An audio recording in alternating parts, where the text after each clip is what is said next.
नमस्कार दोस्तों, कैसे हैं आप सब। आई होप आप सब स्वस्थ होंगे, मस्त होंगे, खुशहाल होंगे, मज़े में होंगे। तो चलिए, आज एक नए वीडियो के साथ, नई कहानी के साथ मैं अपना वीडियो शुरू करती हूँ। आज मैं एक नई कहानी लेकर आई हूँ। ये कहानी समाज का आईना है जो मैं आप लोगों को सुनाऊंगी। ये कहानी है सीमा और सुनील की। सीमा की शादी सुनील के साथ फिक्स होती है। दिन बड़े अच्छे से गुजरते हैं। उसके बाद सीमा बहू बनकर सुनील के घर आती है। इस तरह से सब रस्मों रिवाजों के बाद सब रिश्तेदार अपने घर चले जाते हैं। उसके बाद सीमा और सुनील भी घूमने के लिए मनाली जाते हैं। वहां से वापस आने के बाद सीमा की सास सीमा से कहती है कि बेटा, अब आप घर की जिम्मेवारी संभाल लीजिए। मैंने बहुत दिन जिम्मेवारी निभा ली है। आपको मेरी जब भी जरूरत पड़े तो मुझे बता देना। पर बेटा, अब आप अपनी जिम्मेवारी एक बहू होने के नाते निभाना शुरू करिए। तो सीमा हाँ में सिर हिलाती है। उसके बाद जब भी सीमा की सास सीमा को कोई काम समझाती, कोई काम बताती, तो वो टाल मटोल कर देती। वो सीधा ना नुकुर नहीं करती। वो ये कहती, हाँ मम्मी जी मैं ये काम कर दूंगी, लेकिन वो काम नहीं करती। उसका पूरा दिन सिर्फ दोस्तों से बातचीत करने में, वीडियो बनाने में, सोशल मीडिया पर अपनी पोस्ट स्टेटस लगाने में और अपने माता पिता से बातचीत करने में गुजर जाता। वो घर का कोई काम नहीं करती। उसकी सास ने शुरू शुरू में तो सोचा कि कोई बात नहीं, बच्ची है, अभी नई नई शादी हुई है, अभी बच्ची है, चलो कोई बात नहीं, मेरी बेटी होती तो वो भी तो चलो काम नहीं करती, तो भी तो मैं गुस्सा नहीं करती, इसलिए वो कुछ नहीं कहती। वो चुपचाप बेचारी काम कर लेती है अपने सारे। इसी तरह से दिन गुजरते हैं। 1 महीना बीत जाता है, 2 महीने बीत जाते हैं। एक दिन थक हार के सीमा की सास अपने बेटे से कहती है कि बेटा, बहू को समझाओ। बहू कोई काम नहीं करती। मैं उसे काम बताती हूँ तो वो कहती है कि हाँ मम्मी जी मैं कर दूंगी, टाल मटोल करती है, लेकिन ना तो मना करती है और ना ही उस काम को करती है। बेटा, मुझसे काम नहीं होता है। हाँ, मैं बीच में हेल्प करती रहूंगी, लेकिन सारा काम मुझसे नहीं हो पाता है। मेरे घुटनों में दर्द रहता है, मेरी कमर में दर्द रहता है। बेटा, आप बहू को समझाओ, लेकिन लड़ाई मत करना। लेकिन सुनील जाके आराम से सीमा से बात करता है। सीमा भड़क जाती है, कहती है ये बुढ़िया हमारा घर नहीं बसने देगी, तुम मुझे लेकर अलग रहो, मैं इसके साथ नहीं रह सकती एक दिन भी। इस तरह से सुनील उसे समझाता है, लेकिन सीमा नहीं मानती है। उसके बाद सुनील सोचता है कि कोई बात नहीं, बचपना है सीमा में, इसलिए ऐसा कह रही है। वो सीमा को समझाने की कोशिश करता है। हर दिन घर में लड़ाई झगड़े होते हैं, सास बहू के और हस्बैंड वाइफ के।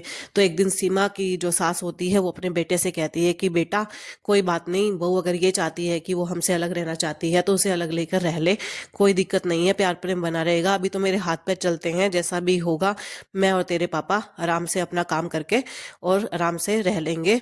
तुम दोनों प्यार से रहो, हमारी वजह से तुम्हारी गृहस्थी खराब हो ये हम कभी नहीं चाहते। लेकिन सुनील नहीं मानता। तो उसकी माँ उसे कसम देती है, उसे समझाती है कि बेटा, जब हमें जरूरत होगी तो हम तुम्हें बता देंगे, तब हमारी सेवा कर लेना। अभी हमारे हाथ पैर चलते हैं तो हम अपना काम खुद कर लेंगे, आपस में लड़ाई झगड़े मत करो। अगर दूर रहने से प्रेम बना रहता है तो वो प्रेम बना रहे, वो ज़्यादा अच्छा है। पास में रहकर लड़ाई झगड़े तो नहीं होंगे कम से कम। इस तरह से सुनील बहुत मुश्किलों से मान तो जाता है और वो सीमा को लेकर अलग घर में रहने लग जाता है। वहाँ पर भी सीमा का यही हाल रहता है। ना तो वो सुबह जल्दी उठती है, ना वो सुनील के लिए खाना बनाती है, ना उसका टिफिन तैयार करती है, ना घर में साफ सफाई करती है, ना बर्तन साफ करती है। घर का कोई भी काम नहीं करती। उसका पूरा दिन वही दोस्तों के साथ वीडियो कॉलिंग पे, माँ के साथ बातचीत करने में, इसी तरह से गुजर रहा होता है। तो जब सुनील कहता है कि 1 दिन 2 दिन तो चलो ठीक है सीमा, लेकिन रोज रोज ऐसा कैसे, कब तक, कैसे और कब तक चलेगा कि तुम मुझे समय पर खाना भी बनाकर नहीं देती हो, और जब मेरा आने का टाइम होता है तो तुम कहती हो मेरा सर दर्द हो रहा है, मुझे बुखार है, हम बाहर खाना खाने चलते हैं, कब तक ऐसा चलता रहेगा। तो सीमा कहती है कि देखो, मुझे काम करने की आदत शादी से पहले भी नहीं थी और अभी भी नहीं है, मैं नहीं कर सकती ये सब काम।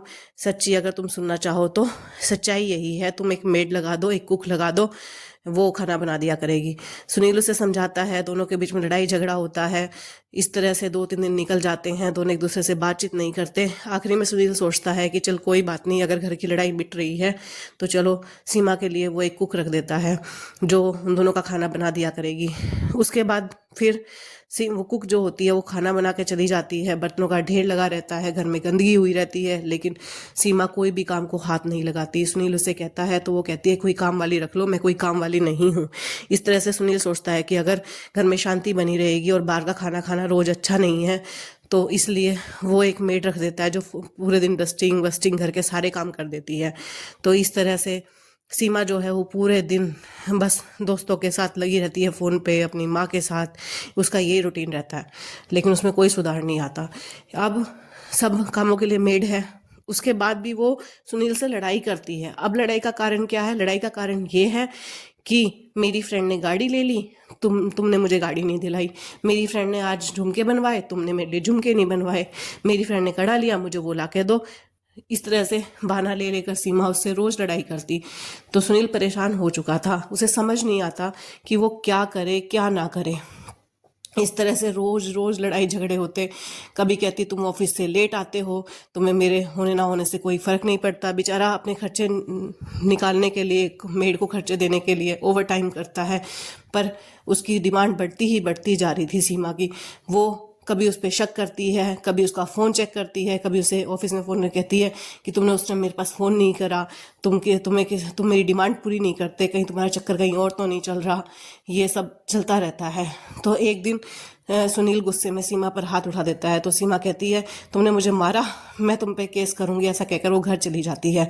उसके बाद कहानी में क्या हुआ वो मैं आपको नेक्स्ट पार्ट में बताऊंगी। अभी के लिए धन्यवाद।